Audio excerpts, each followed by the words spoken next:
They told me it was a mistake, a clerical error, that the strip of earth behind my property, the land my family had owned for 3 generations, now belonged to them.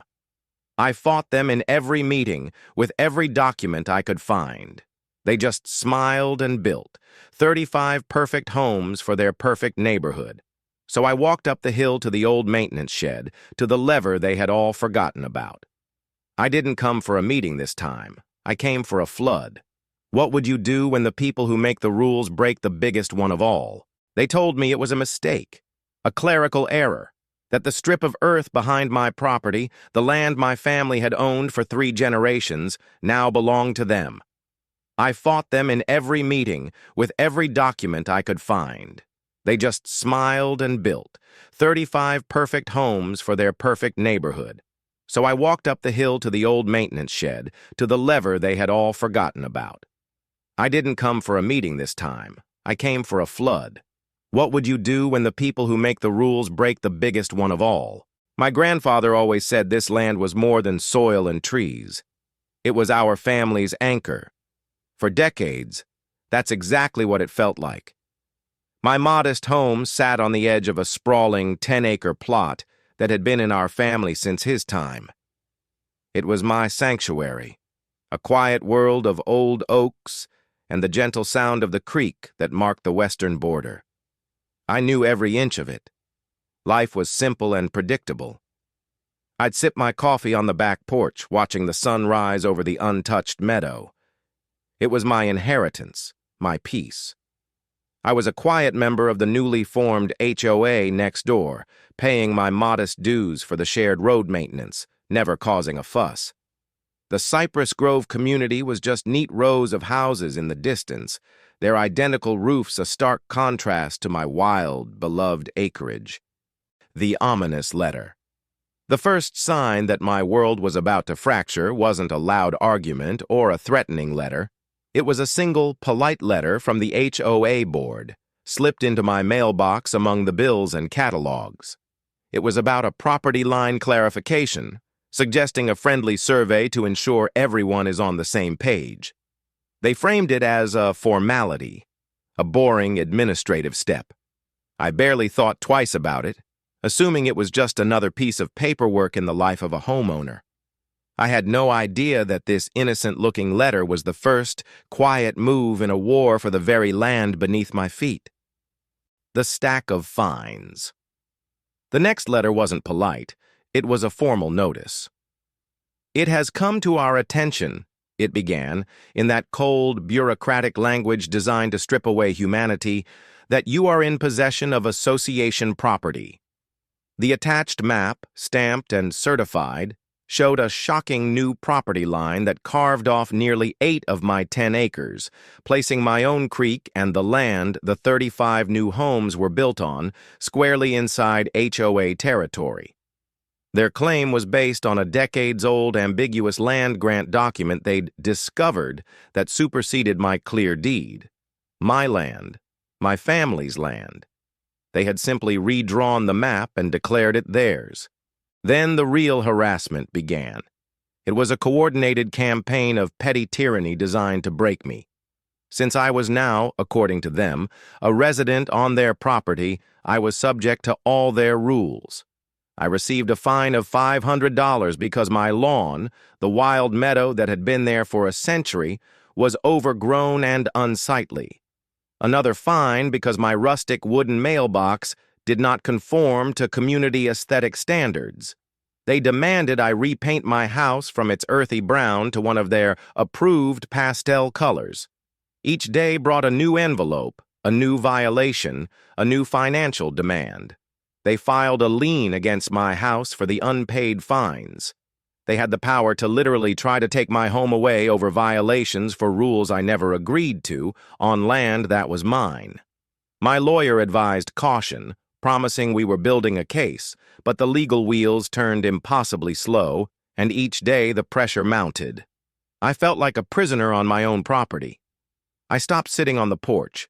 The sight of those perfect houses, built on my stolen earth, filled me with a rage so deep it was paralyzing. I was drowning in a sea of paperwork and legal threats, and the people doing this to me were my neighbors, smiling and waving from their cars as they drove past to their homes on my land. The clear-cutting. The final straw came on a rainy Tuesday. I received a formal notice of intent to enter property. The HOA's landscaping committee had determined that my non-compliant vegetation posed a fire hazard. They were sending a crew onto my property to remediate the issue, to clear-cut my meadow. I stood in the pouring rain, watching a truck with a wood chipper and a crew of men pull up to my gate. They had a copy of the notice and a work order signed by Robert Evans. They were going to destroy the last beautiful, wild thing I had left. I stood in front of the gate, my heart hammering against my ribs, and told them to leave. I called the sheriff. The deputy who arrived was sympathetic, but his hands were tied. "It's a civil matter, ma'am," he said with a weary sigh. "If they have a work order and claim it's their property, I can't stop them." I was utterly, completely helpless.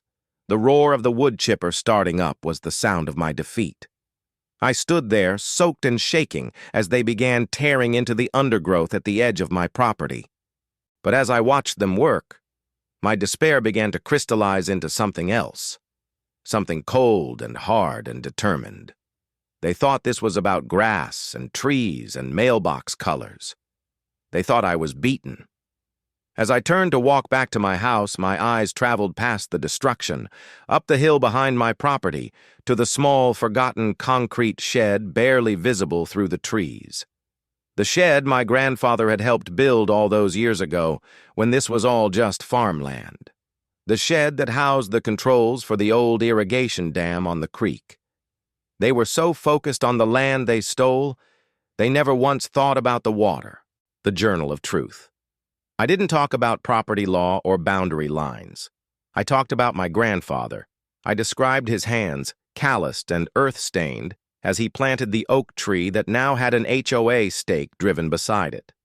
I described the creek where he taught me to skip stones, the same creek the HOA now claimed ran through their common area. I held up his old journal, turning to a water-stained page dated 60 years prior that described the exact dimensions of our land, ending at "the bend in the creek where the willows grow." The HOA lawyer objected. "Your Honor, this is sentimental nonsense. It has no bearing on the legal documents." The judge held up a hand, silencing him. His eyes, once tired, were now fixed on me.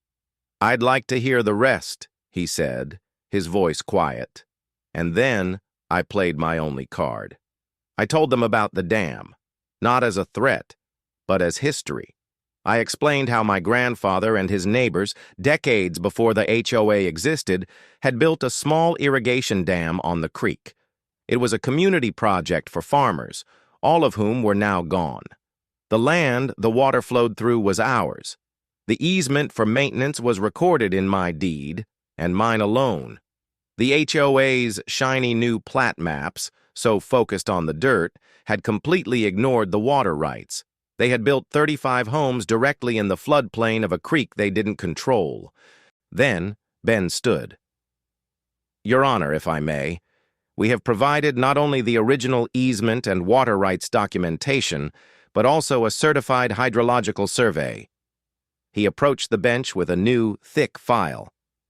"It clearly shows that the Cypress Grove development, specifically the 35 homes in question, sits entirely within the designated flood zone and emergency spillway for the Miller Dam.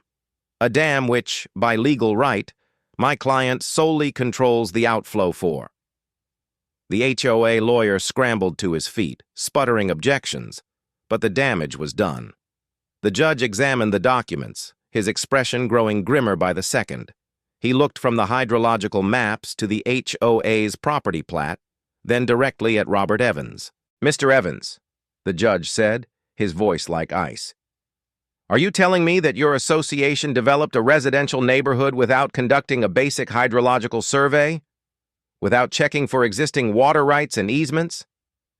Evans opened his mouth, but no sound came out. The color drained from his face.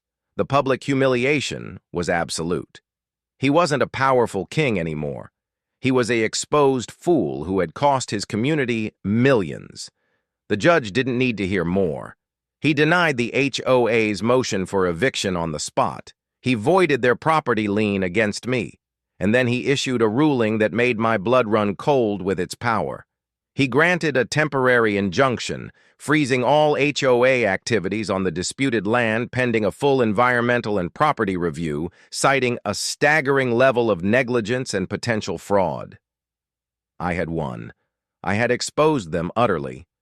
But as I looked at Robert Evans's pale, furious face, I knew this wasn't over. I had just won a battle, not the war, and I was holding a weapon far more powerful than any legal document. The gavel slammed down, but the real sound echoing in my ears was the distant, imagined roar of water. The story broke in the local paper, then the news channels. HOA board's land grab backfires spectacularly. Water rights sink housing development. The Cypress Grove community was thrown into chaos.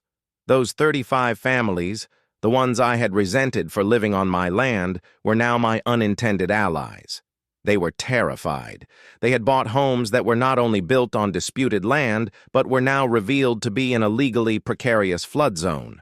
Their property values didn't just dip, they evaporated overnight. A class action lawsuit was immediately filed, not by me, but by the homeowners against the HOA board. They felt the same betrayal I had, their own lives upended by the reckless arrogance of the people they'd trusted to protect their investments. The pressure was immense. Within a month, the entire HOA board, led by Robert Evans, was forced to resign in disgrace. They were facing not just my lawsuit, but a dozen others, along with investigations into fraud, forgery, and gross negligence. But I didn't stop there. I had the leverage, and for the first time, I wasn't defending. I was dictating. I agreed to drop my lawsuit and sign over a permanent, irrevocable easement for the land their houses were on, for a price. Each homeowner would pay me a single, symbolic dollar a year in rent, a permanent acknowledgement that they existed there by my grace. The HOA would pay a substantial sum to create a conservation trust to ensure the rest of my land would never, ever be developed. I didn't unleash the river. I didn't have to. The threat of it, the legal reality of my finger on that lever, had been enough. The dam remained closed. The homes remained dry. But the flood of consequences had washed away the corruption that had started it all. Today, the stakes are gone. The meadow has grown back.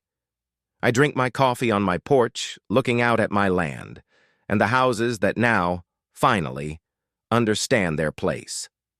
I am no longer a member of the HOA. I am their landlord. The dollar bills I receive every year are framed on my wall, a quiet reminder that sometimes the mightiest weapon isn't destruction, but leverage. The leverage of truth, of history, and of knowing something they forgot. The takeaway here isn't about revenge. It's about reading the fine print, not just on their documents, but on yours. It's about knowing the full value of what you own, down to the water under the rock and the history in the soil. They thought they could take my future because they ignored my past, and in the end, that was their undoing. So the next time someone tells you a rule is absolute, that their authority is final, remember this: no one has all the power. Everyone has a dam. Everyone has leverage. The question is, do you know where yours is?